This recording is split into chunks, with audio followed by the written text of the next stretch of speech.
من الشیطان الرجیم بسم اللہ الرحمن الرحیم وَلِكُلٍّ وِجْهَةٌ هُوَ مُوَلِّيهَا فَاسْتَبِقُوا الْخَيْرَاتِ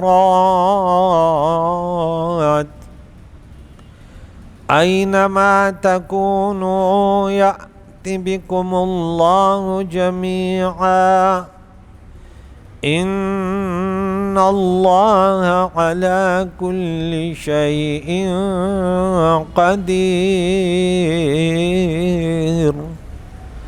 صدق اللہ العظیم۔ حضرات محترم و مکرم، ہمارا درس سورہ بقرہ 17 رکوع ہو گئے، دوسرے پارے کا ایک رکوع اور 147 آیت مبارکہ ہو گئی۔ تحویل قبلہ اور ان پر غیروں کے اعتراضات اور اللہ کے طرف سے ان کے جوابات، ان کے شبہات اور ان کے جوابات۔ آج وہی موضوع چل رہا ہے کہ رب فرماتے وَلِكُلٍّ، تنوین عوض ہے مضاف الیہ سے، یعنی وَلِكُلِّ أُمَّةٍ، یعنی یہ بات یہاں پہ ختم کرو، ہر ایک امت کے لیے یا اس کرۂ ارض پر رہنے والے ہر شہر، ہر علاقے، شمالی لوگ ہیں، مغربی ہیں، جنوبی ہیں، تمام کے لیے ایک سمت ہے، وجہتن، ایک سمت ہے، ہوا وہ امت، وہ لوگ، مولیہا، اس کے طرف وہ نماز میں وہ گروہ منہ کرتا ہے۔ اب اس بات کو چھوڑو، اس کو یعنی اس کو موضوع بنایا ہوا ہے کہ یہ کیا ہے اور یہ کیا۔ دیکھیں، مخالفین کا ایک طریقہ کار ہوتا ہے، اب یاد رکھیں، ہوشیاری سے یہ بات سنیں اور اس پر عمل کریں کہ ہمارے کتنے لوگ نادانی کی وجہ سے اب غیر فائدہ اٹھاتے ہیں کہ ان کو ان بات میں لگا دو۔ آپ نے دیکھا ہوگا بڑے دن آتے ہیں، اچھے دن آتے ہیں، سوشل میڈیا پر کوئی افراد جو ہے نا وہ اختلافی ایک نقطہ ڈال دیتے۔ مثال کہ رمضان کا مہینہ آیا، غیروں نے بات ڈال دی، ہم ان کو غیر ہی کہیں گے کہ بھئی تراویح اتنے نہیں ہے، اتنے نہیں ہے، بس اب لگ گئے، اب رمضان گزر گیا، اب اس کے اوپر اب میت ہو گئی تو مقصد تو میت کا ہے کہ بھئی اس کی تجہین و تکفین کرو، اس کے لیے صالح ثواب کرو اور اس سے عبرت حاصل کرو، علماء اس پر نصیحتیں کریں۔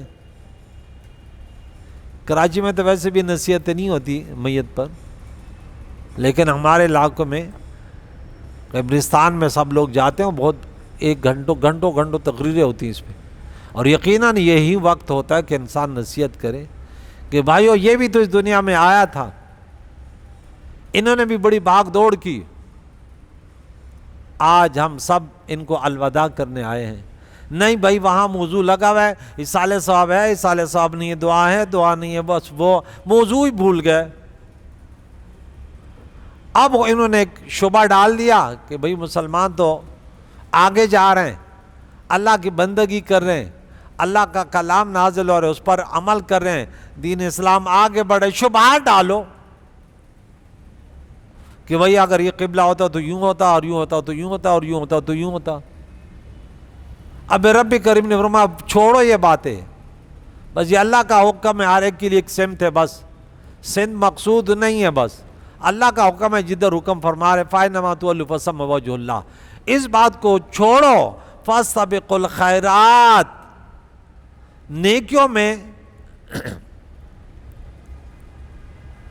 دوسروں سے آگے نکلو، یہ کام کرو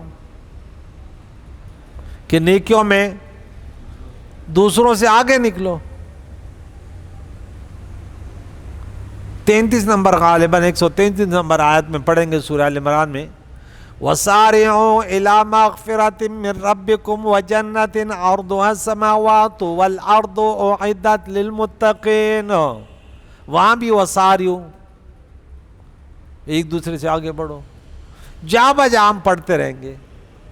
اور رب کریم فرماتے کہ ایک دیکھیں، دنیا میں جیسے تم دنیا میں ایک دوسرے سے آگے بڑھنے کی کوشش کرتے ہو، تو آپ دین کے معاملے میں اللہ کو راضی کرنے میں، اللہ کی رضا کے لیے اللہ تعالیٰ سے مغفرت، اسباب مغفرت، یہ وسائل اللہ مغفرت، اسباب مغفرت کیا ہیں؟ توبہ ہے، گناہوں کو چھوڑنا ہے، نیکیاں کرنا ہے، اسباب مغفرت ہیں۔ اور جنت جس کی چوڑائی زمین و آسمان ہے، تو خیرات تمام نیکیوں کا مجموعہ ہے کہ تم سے کوئی آگے نیکی میں نہ رہے۔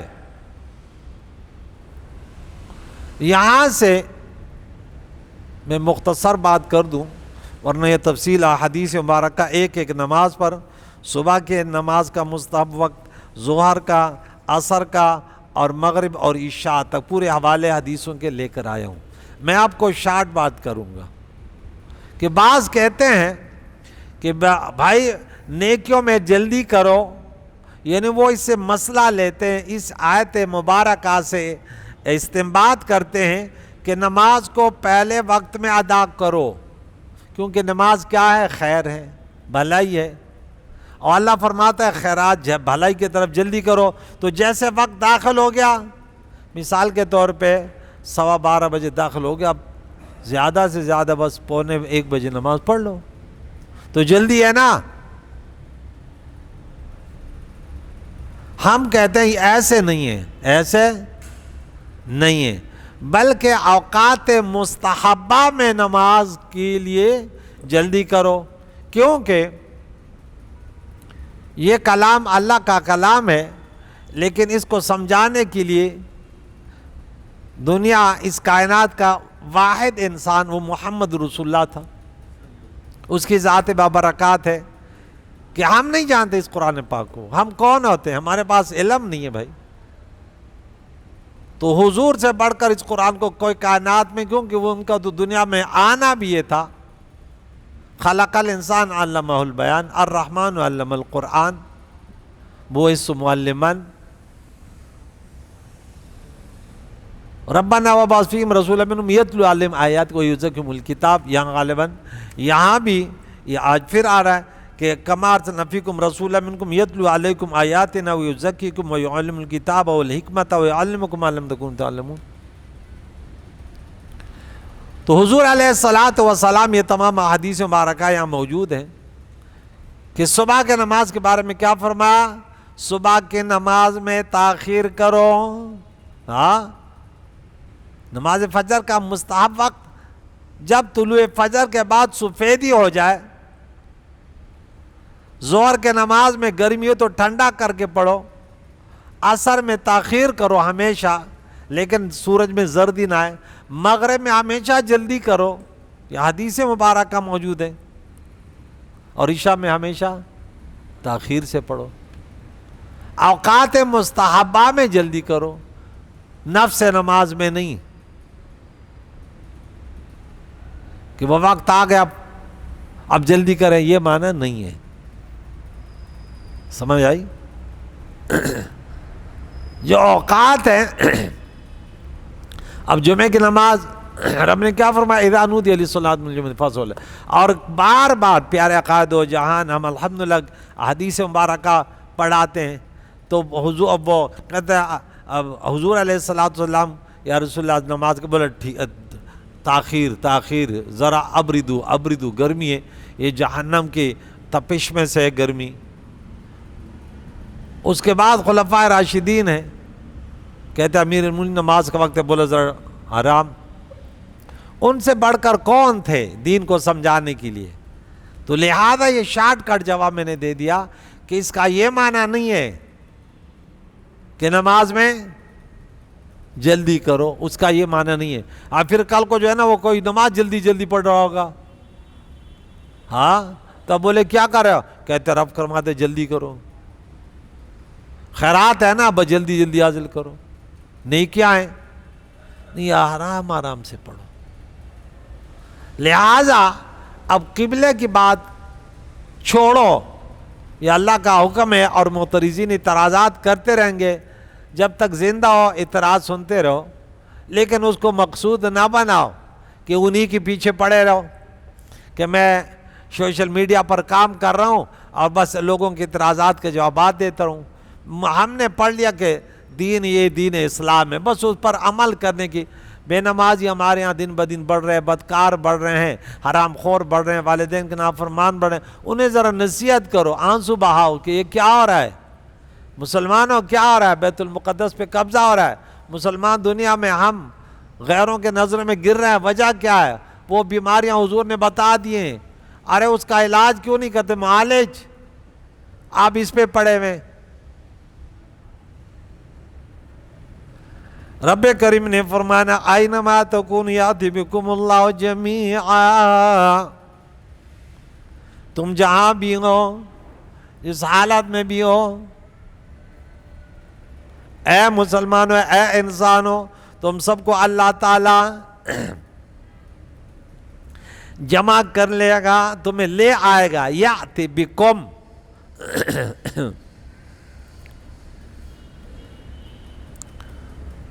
بے شک اللہ تعالیٰ ہر چیز پر قادر ہے، علی کل شیء قدیر۔ ومن حیث خرجت فول وجہک شطر المسجد الحرام، اے رسول مکرم، آپ جہاں سے بھی نکلیں، جہاں سے بھی آئیں، اپنا چہرہ انور مسجد حرام کی طرف پھیر لیں نماز کے وقت۔ فولی وجہ کا شطر المسجد الحرام، حرمت والے مہینوں کے، حرمت والے مہینے، حرمت والے گھر کے طرف، مسجد حرام اور حرمت والے مہینے شہر حرام۔ یہاں بعض کہتے اس کو حرام کیوں کہتے؟ نہیں بولا اس کی بے حرمتی کرنا حرام ہے، ماں حرام ہے نا، اس کی بے حرمتی کرنا حرام ہے۔ بولے گھر مسجد حرام کیوں ہے، حرام کیوں ہے؟ وہ سمجھتے ہیں کہ گندی چیز کو حرام کہتے۔ استغفر اللہ، یہ حرمت والی ہے، ہاں ان کی بے حرمتی نہ کرو۔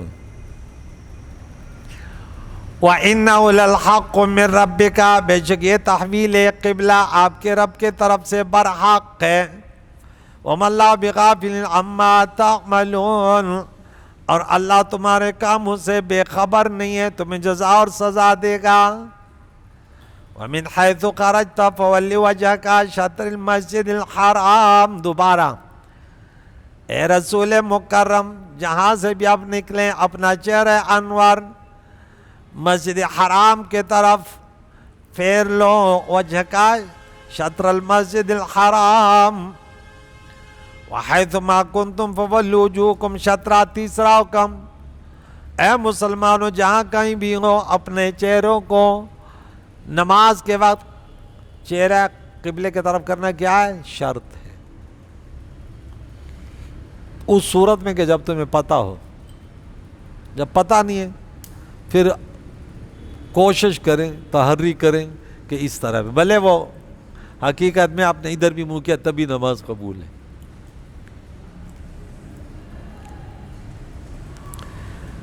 وجہ بتا رہے رب کریم، لِأَلَّا يَكُونَ لِلنَّاسِ عَلَيْكُمْ حُجَّةٌ، تاکہ لوگوں کے لیے تمہارے خلاف کوئی حجت نہ رہے، کیونکہ ان کو پتا تھا یہ نبی قبلتین ہے، یہ دو قبلوں کو طرف نماز پڑھے گا۔ یہ تو اپنے کتابوں میں پڑھ چکے، اگر آپ اس طرح منہ نہ پھیرتے ان کے اعتراضات دیکھ لیتے۔ إِلَّا الَّذِينَ ظَلَمُوا مِنْهُمْ، البتہ ان میں جو ظالم ہیں وہ تم پر ضرور ناحق الزام تراشی کریں گے، وہ پھر بھی باز نہیں آئیں گے باوجود اس کے کہ انہیں پتہ ہے، پھر بھی وہ باز، اللہ نے پہلے بتا دیا۔ ارے یہ تو اعتراض کرتے رہیں گے، معترض کبھی اعتراضوں سے بھی باز آتا ہے۔ المعتذر کالاعمی بل ہوا اضل، اعتراض کرنے والا تو اندھا ہے بلکہ اس سے بھی بھٹکا ہوا ہے۔ یہاں 3 مرتبہ اچھا آیت پوری کر دوں، فَلَا تَخْشَوْهُمْ، ان کی اعتراضات سے مت ڈرو، وَخْشَوْنِي، رب فرماتا ہے مجھ سے ڈرو، میرا حکم اس کو بجا لاؤ۔ یہ مت کہو لوگ کیا کہیں گے یار، اس کی پرواہ کیوں کہ اپنی ہستی کو مٹا دو اگر کچھ مرتبہ چاہیے، تانا خاک میں مل کر گل گلزار ہوتے. اس سے مت ڈرو لوگ کیا کہیں گے، یہ باتیں مت کیا کرے. خوف خدا رکھو. خوف خدا کا معنی کیا ہے؟ جو حکم ہے اس کے امتثال کے لیے سب کچھ ختم کر دو. بس تمہارے استطاعت جتنی طاقت ہے فاتقوا اللہ ما استطعتم، اللہ کے حکم کے بجاوری کے لیے پوری کوشش کرو. یہ چھوڑو کہ بھائی آج چوتھا دن ہے، انتقال ہوا امی کا، میں قربانی کروں گا تو لوگ کیا کہیں گے. ایک نیا فلسفہ ہے، پتہ آپ کو، کہتے دیکھ میت ہوئی تو قربانی کر رہے. پتہ نہیں مجھے، میں کہتا ہوں یہ چائنا مسلمان، پتہ نہیں یہ کون سے مسلمان ہوتے، جنازے کے ساتھ آتے ادھر ادھر گھوم رہے ہوتے ہیں، یہ ہوتا ہے. اب تو نماز نہیں پڑھتا تو کب پڑھے گا؟ افسوس کی بات ہے. ہر زندہ چے دا مردہ پا قبر تیر شی دمرا بس دا دنیا تمہارا بس دا مثال پتا دے. ہاں دیکھ کتنا اچھی بات کی، نماز پڑھو اس سے قبل کہ تمہاری نماز پڑھائی جائے. جب تمہاری نماز پڑھائی جائے گی تو بات ہی ختم ہو گئی. ہمارے قمر بہت اچھی اچھی باتیں کرتے ہیں. تو دیکھو رب کریم نے فرمایا وَلِأُتِمَّ نِعْمَتِي عَلَيْكُمْ وَلَعَلَّكُمْ تَهْتَدُونَ، اور کعبے کی طرح منہ کرو تاکہ میں تم پر اپنی نعمت پوری کروں اور تاکہ تم ہدایت پا جاؤ. یہاں دیکھیں 3 مرتبہ وَمِنْ حَيْثُ خَرَجْتَ فَوَلِّ وَجْهَكَ شَطْرَ الْمَسْجِدِ الْحَرَامِ وَمِنْ حَيْثُ خَرَجْتَ فَوَلِّ وَجْهَكَ شَطْرَ الْمَسْجِدِ الْحَرَامِ وَحَيْثُ مَا كُنْتُمْ فَوَلُّوا وُجُوهَكُمْ شَطْرَهُ. کہتے کہ یہ تکرار کیوں ہے؟ اللہ کے کلام میں تکرار نہیں ہے. اچھا ان کے 7 توجیحات بیان کیے گئے. کتنے؟ 7 توجیحات، 1 نہیں، 2 نہیں، 3 نہیں، 4 نہیں، 7 توجیحات بیان کیے گئے. میں بیان نہیں کرتا، ایک بتا دوں کہ آپ نماز کے وقت میں یا تو مسجد حرام میں ہوں گے یا مکے میں ہوں گے یا باہر ہوں گے. 3 حالت ہیں. تو تینوں حالتوں میں اگر وہیں بھی ہیں مسجد حرام میں تو اس طرف چل، اگر مکے شہر میں تو اس طرف چل، اگر باہر میں تو اس طرف چہرہ کر دو.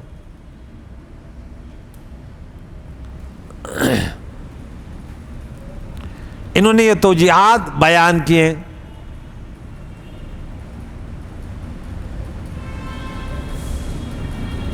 اب دیکھیں چوتھی جگہ میں چوتھا بوجھ پڑھ رہا ہوں. چوتھی توجیہ ہے کہ پہلی بار فرمایا آپ کی رضا کے لیے کعبے کو قبلہ بنایا تو فرمایا وَمِنْ حَيْثُ خَرَجْتَ فَوَلِّ وَجْهَكَ شَطْرَ الْحَرَامِ.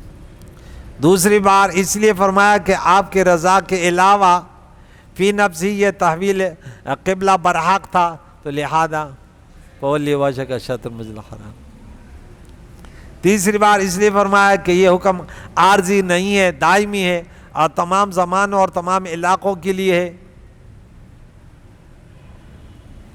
یہ توجیحات یعنی اللہ کے کلام میں تکرار نہیں ہے، ان کے مقاصد ہیں. یہ 5ویں بھی آپ کو سنا دوں. پہلی 5ویں توجیہ کہ پہلی آیت تمام احوال کے لیے ہے اور دوسری آیت تمام علاقوں کے لیے اور تیسری تمام زمانوں کے لیے. یہ 7 توجیحات انہوں نے یہاں پہ کائے کے لیے بیان کیے کہ مسجد حرام کی طرف بار بار یہ جو آیت مبارک آ رہی ہے. کما ارسلنا فیکم رسولا منکم، کہ تم پر اپنی نعمت ایسی پوری کریں جس طرح کہ ہم نے بھیجا تمہارے اندر آپ کی طرف. اے لوگوں، اے انسانوں، خلیل کی دعا تھی. 3000 کے قریب سال گزر گئے. ربنا وابعث فیہم رسولا یہ بھی اللہ نے بہت بڑا کرم فرمایا، لقد من اللہ علی المؤمنین اذ بعث فیہم رسولا، سورہ ال عمران آیت نمبر 164۔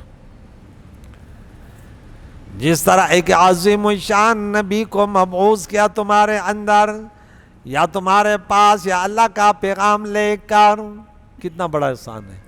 اسی طرح یہ قبلہ بھی، بیت اللہ قبلہ بنا، یہ بھی اللہ کا بڑا احسان ہے، کما تشبیہ کے لیے آتا ہے۔ یتلو علیکم آیاتنا، کہ وہ تلاوت کرے تم پر ہماری آیتیں، وَيُزَكِّيكُمْ، اور تمہارا تزکیہ کرے، تمہارے باطن کی اصلاح کرے، وَيُعَلِّمُكُمُ الْكِتَابَ، اور یہ کتاب رسول اللہ کے علاوہ کوئی نہیں سمجھا سکتا، کیونکہ یہ تو ایسی کتاب ہے کہ ان کے ایک آیت میں، والعصر میں پورا، ایک ایک آیت میں پورا دین جو ہے نا بیان ہوا ہے۔ علماء نے ایک ایک آیت پر اتنی اتنی موٹی موٹی کتابیں لکھی ہیں، ایسے پیاری کتاب کے ان کے رموز اور وہ جو ہے نا ختم نہیں ہوتے۔ بس جیسے حضرت علی و حضرت عبداللہ بن عباس کی طرف منظور ہے کہ جمیع العلوم فی القرآن ولکن تکاثر عنہ افہام الرجال، والحکمت، اور کتاب کے ساتھ دانائی، حدیث یا وحی مطلوع اور وحی غیر مطلوع، دونوں کو رسول اللہ سمجھائیں گے۔ یہ بھی اللہ کا بہت بڑا احسان تم پر ایک نعمت کی۔ وَيُعَلِّمُكُمْ مَا لَمْ تَكُونُوا تَعْلَمُونَ، اور تمہیں سکھائے وہ جو تم نہیں جانتے تھے۔ یہاں پہ بہت بڑی تفسیر ہے کہ اسی طرح ہم نے تم ہی میں سے ایک عظیم رسول بھیجا۔ اس آیت میں رسول کے بھیجنے کو تشبیہ دی گئی ہے۔ اس کے مشبہ بھی کے متعلق کتنے اقوال ہیں؟ مشبہ بھی کیا ہے؟ یہ تو مشبہ ہے، مشبہ بھی اور مشبہ دو ہوتے ہیں۔ یہ شعر کی طرح ہے، تو شعر مشبہ بھی اور یہ مشبہ ہے۔ دیکھ شعر کی طرح خوش ہو گئے۔ نمبر 1، جس طرح میں تم پر اپنی نعمتیں پوری کروں گا، بعید طور کے تم کو آخرت میں جنت میں داخل کروں گا، اسی طرح میں نے دنیا میں تم میں سے ایک عظیم رسول بھیج کر تم پر نعمت پوری کی۔ یہ ایک وجہ یہ تھی، یہ مشبہ بھی ہے کہ جیسے آخرت میں جنت ملے گی نا، تو اسی طرح دنیا میں نبی مبعوث کیا۔ انہیں تحویل قبلہ کو مشبہ بھی نہیں بنایا۔ نمبر 2، جس طرح میں نے ابراہیم علیہ السلام کی یہ دوسری دعا قبول کر کے، اے ہمارے رب انہی میں سے ایک عظیم رسول بھیج دے، یہ اس کی دعا پوری کر کے اپنی نعمت پوری کی، اسی طرح ہم نے تم ہی میں سے ایک عظیم رسول بھیجا۔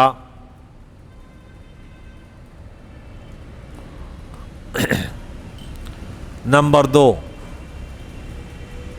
جس طرح میں نے ابراہیم علیہ السلام کی یہ پہلی دعا قبول کر کے اور ہمارے اولاد میں سے ایک امت کو خاص اپنا فرمان بردار بنا دے اپنی نعمت پوری کی، اسی طرح ہم نے تم ہی میں سے ایک عظیم رسول بھیج کر اپنی نعمت پوری کی۔ یہ 3 ہو گئی ہے۔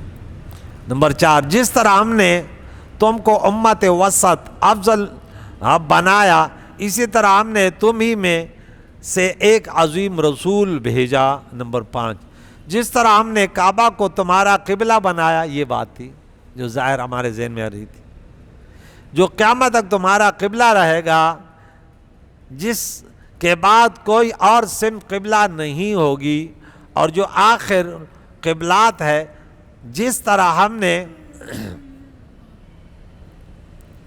تم پر یہ نعمت پوری کی ہے، اسی طرح ہم نے تم ہی میں سے ایک عظیم رسول بھیجا، جس کی شریعت قیامت تک جاری رہے گی، جس کے بعد کوئی اور نبی مبعوث نہیں ہوگا، جو آخر الانبیاء ہے۔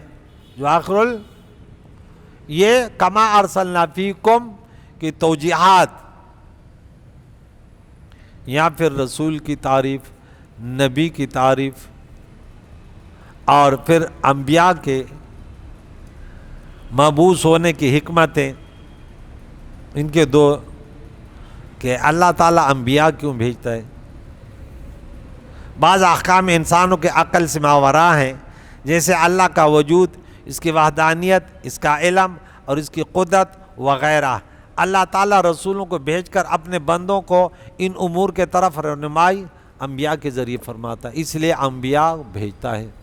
نمبر 2، اللہ تعالیٰ کا دکھائی دینا، اللہ تعالیٰ کا کلام اور قیامت کے بعد جزا اور سزا عقل از خود ان کو معلوم نہیں کر سکتی، اس وجہ سے ان امور کی تعلیم کے لیے اللہ تعالیٰ نے رسول بھیجے۔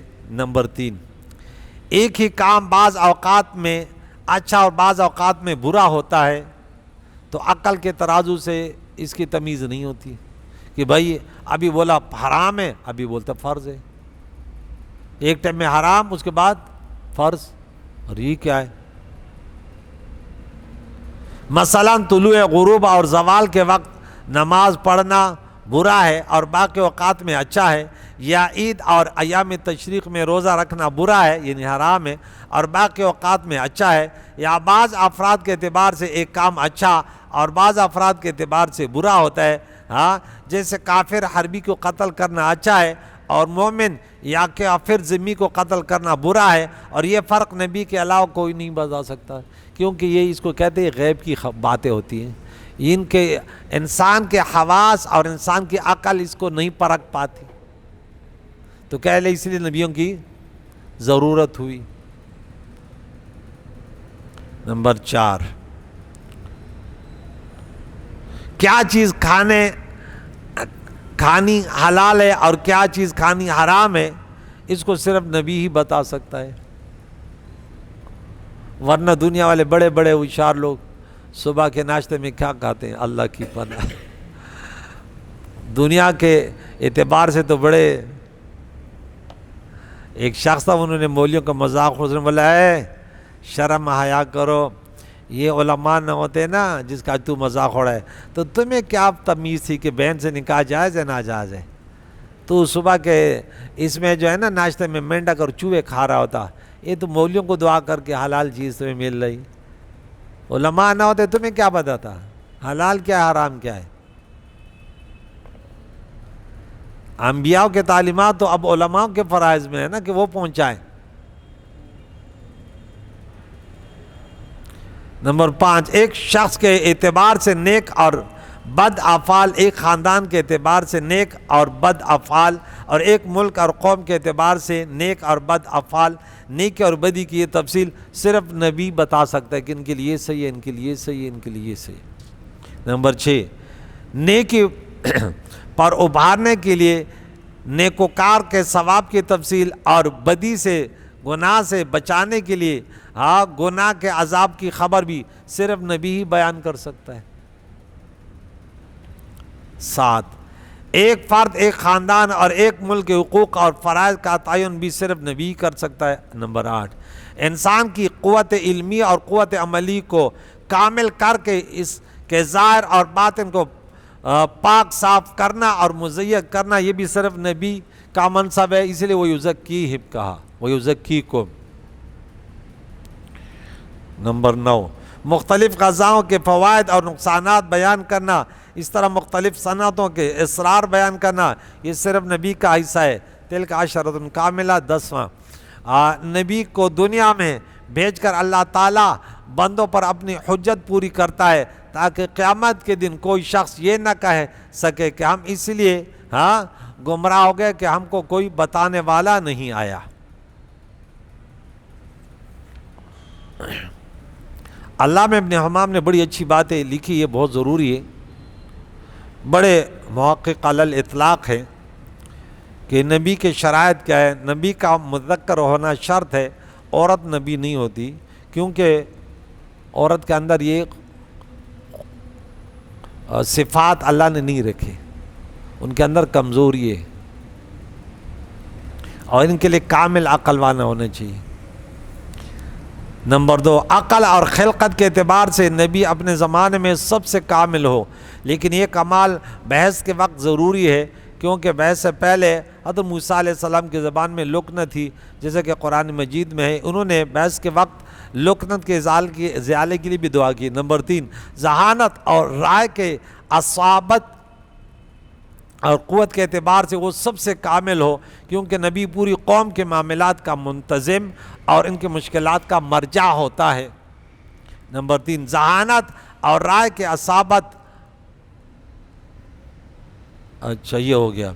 نمبر 4، نبی کے آباء میں کوئی ایسا وصف نہ ہو جس کی وجہ سے ان کو حقیر جانا جاتا ہو، اور ان کی ماں کی عفت اور پارسائی پر تہمت نہ ہو۔ نمبر 5، نبی کا دل سخت نہ ہو، کیونکہ انسان کے باقی جسم کے سلامتی کا مدار اس کے دل پر ہے۔ نمبر 6، نبی میں کوئی ایسا جسمانی عیب یا بیماری نہ ہو جس سے لوگ متنفر ہوتے ہوں، جیسے برس اور جذام۔ نمبر 7، وہ وقار کے خلاف اور معیوب کام نہ کرتا ہو، مثلا بازاروں میں راستے چلتے ہوئے کسی چیز کو کھانا۔ نمبر 8، جو پیشے لوگوں میں معیوب سمجھے جاتے ہوں، جیسے حجامت بنانا، نبی ایسے پیشے نہ کرتا ہو، کیونکہ نبوت مخلوق میں سب سے زیادہ عزت کا منصب ہے، تاکہ لوگ اس کو احترام کی نگاہ سے دیکھیں، اس لیے وہ وقار کے منافی کسی متبذل پیشے میں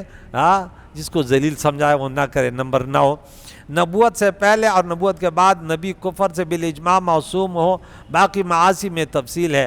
بعض کے نزدیک اعلان نبوت سے پہلے صغیرہ کا ارتکاب جائز ہے۔